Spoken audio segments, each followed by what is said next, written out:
महाजनपद काल।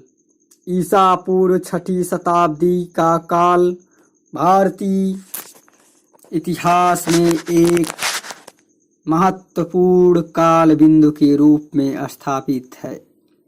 इस काल में यज्ञ प्रधान धर्म की अवनति होने लगी।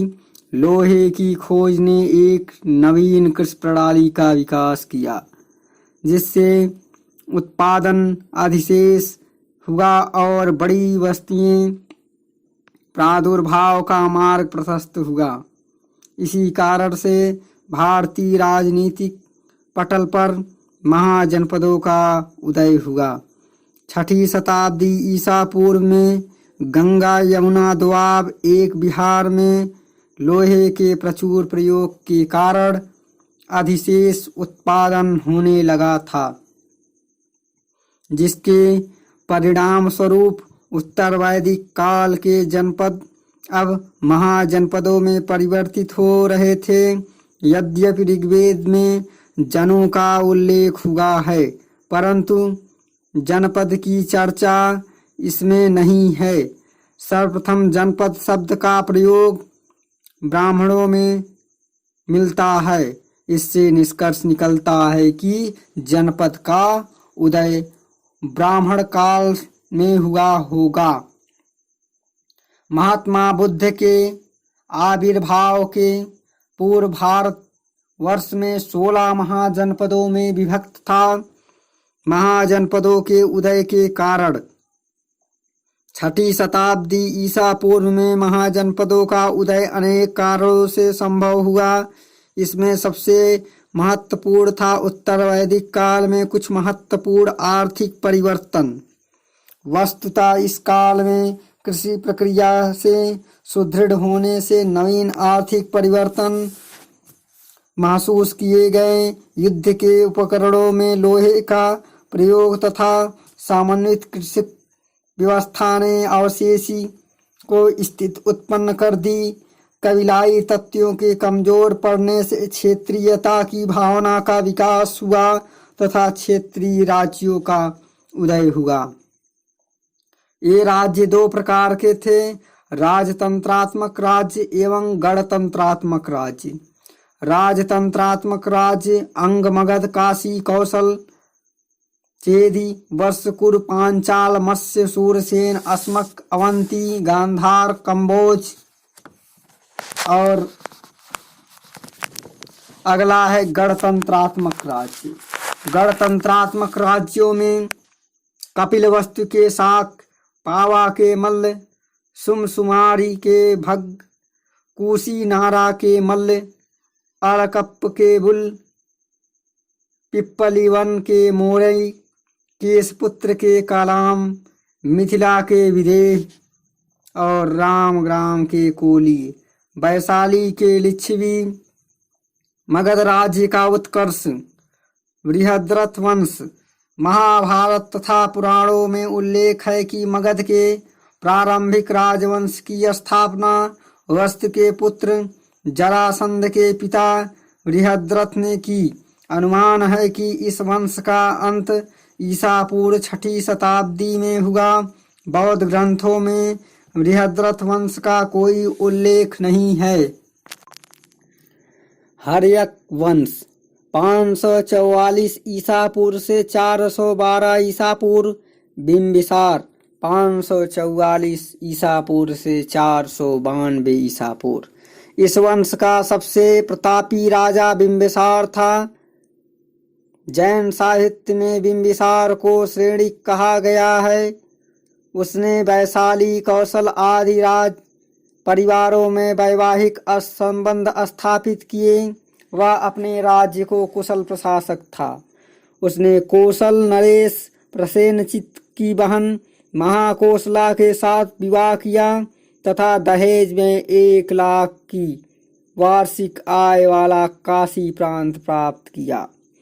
उसकी दूसरी पत्नी लिच्छवी राजकुमारी चलना थी।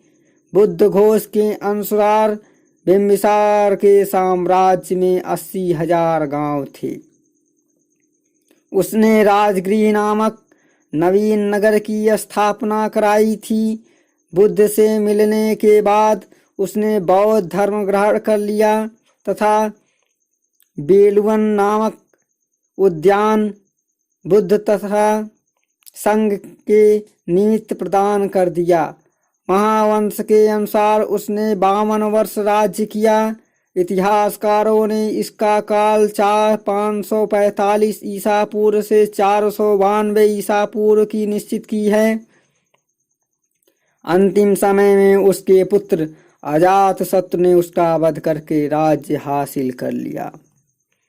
मगध की सफलता के कारण बिंबिसार, अजातशत्रु और महापद्मनंद जैसे शासकों की योग्यता गंगा के मैदान के ऊपरी तथा निचले भागों में होने के कारण यह सामरिक तथा व्यापारिक रूप से महत्वपूर्ण था।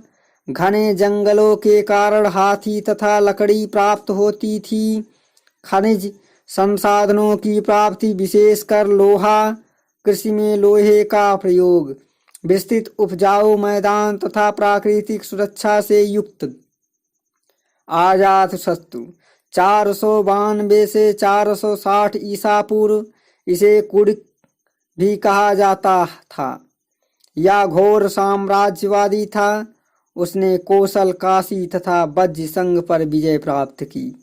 वैशाली के लिच्छवियों के साथ हुए युद्ध में उसने महाशिलाकाटक तथा रथ मूसल का प्रयोग किया। उसने राजगृह में एक मजबूत दुर्ग बनवाया। अवंती राजा प्रद्योत से उसकी तनाव था, मगर अजातशत्रु अवंती पर विजय ना पा सका।